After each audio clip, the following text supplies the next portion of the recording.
It needs to attract a pollinator, but has no nectar and doesn't even look like a flower. Unlike these neighbouring huge grass trees. But the orchid has a different strategy.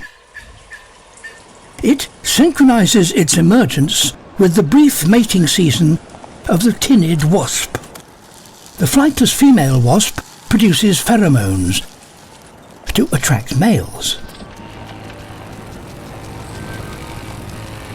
Yet flies right on by.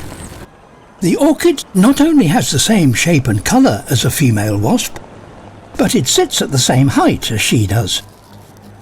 And the beguiled male attempts to mate with it. It hammers against the orchid's pollen sacs, and the wasp leaves, doubtless a little shaken, only to be duped once again.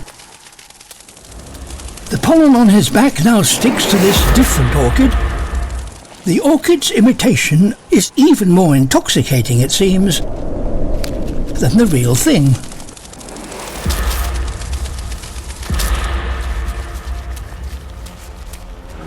Eventually, the male wasps tire of the orchid's enticements, and there, at long last, they mate.